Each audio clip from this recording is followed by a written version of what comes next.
Yo, what's happening, people? Wagwan. I am still at the car wash. I'm actually going to try and record a bunch of videos and then release them maybe over the next day or two. So if you're watching this, make sure you check those out. If you check those out, make sure you watch this. You know, kind of. Anyway, I want to talk about Napalm Death. Before I do it real quick, we got a pony.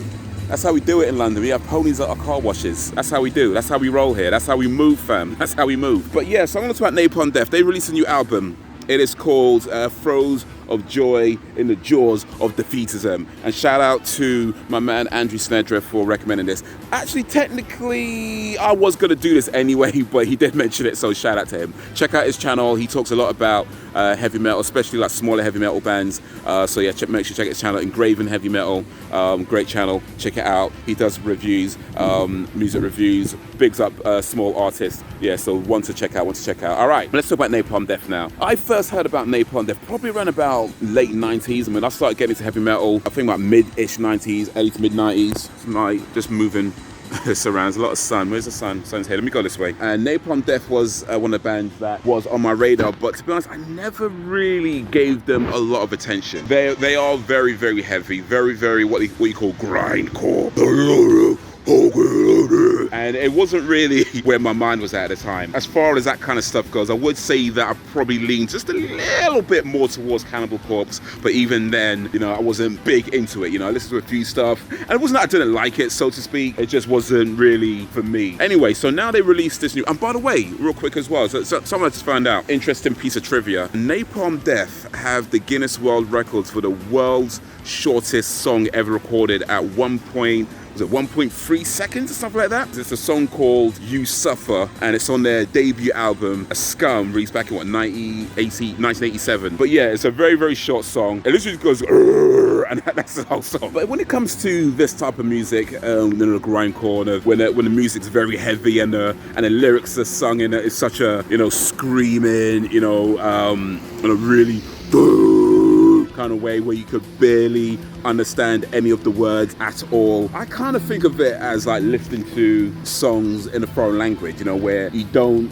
necessarily understand what they're saying, but you can kind of get a feel for just the music and kind of get a feel for what it's about just from the way it sounds and that sort of thing. So even though you don't necessarily understand the words, you can still kind of understand something from it, at least get something from it. So I kind of think of it like that. I would say, and with this one, I did actually look up some of the lyrics on on the internet, because you can do that now, right?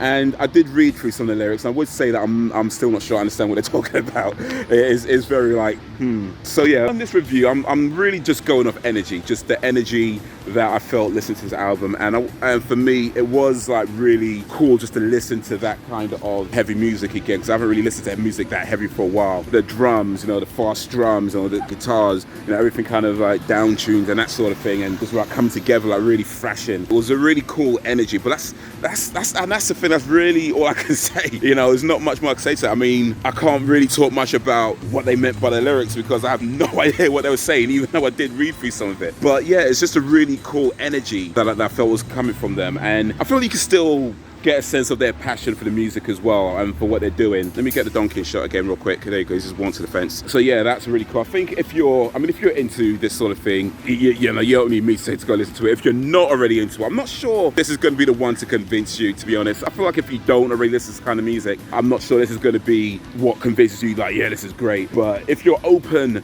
to different styles of music, and if you're open to, you know, maybe checking something out that you might not normally listen to, it's not a bad place to start, you know, just in terms of, you know, the sound and that sort of thing. But yeah, for me, I'll say the standout track was Fluxing of the Muscle, mainly because that's the only track I can make out the words, well, make out some of the words. I don't, not all the words, but it's the only track I can make out some of the words without resorting to the internet. So that for me is the standout track, Flux of the Muscle. And yeah, it's a cool sound. Muscle, muscle, muscle. So yeah, that's what I think of Napalm Death. Boy, let me get this album title up again.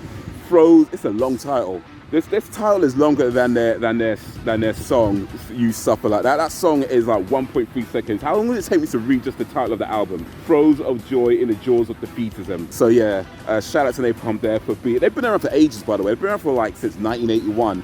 And another thing I read about Napalm Death, actually, they've been around since 1981, but since 1986. none of their original members are in the band. So I don't think they're the first band for that to happen, definitely not the last. But it is an interesting thing about when there's a band, when there's Napalm Death, stop being Napalm Death, when none of the, you know what I mean? Like, what makes Napalm Death Napalm Death? Because typically you associate a certain group of members with the band as the band, and when some of them leaves and they get replaced, but as long as, say, there's a constant, you can kind of start Metallica, for example. Two members have always been there, James Hetfield and Lars Ulrich have been there right from the beginning. You know, they've other changes, lots of changes along the way, but those two have been there. Chili Peppers, Anthony Kiedis and Flea, both been there right from the beginning. Lots of changes along the way, but those two constant. So when it comes to a band where none of the original members are still there, it's like, is that still Napalm Death?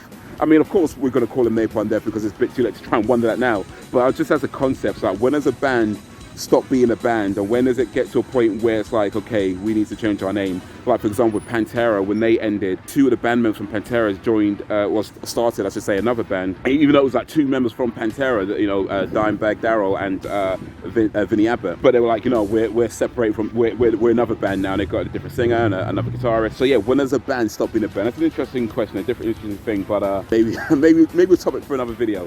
But yeah, that's what I think of Napalm Death and their latest album. Let me know what you think of it if you listen to it. Recommend me some heavy metal as well, some hardcore, grindcore as well that I might check out. I'm not sure if I'm going to review it, but I'll check it out. Why not? Yeah, it's been a while. I might still stick to Metallica as far as my heavy music goes, but for now, you know, I might listen to a few things. So yeah, recommend me some things. But yeah, that's going to be it for the minute. So guys, until whenever, if ever, boom.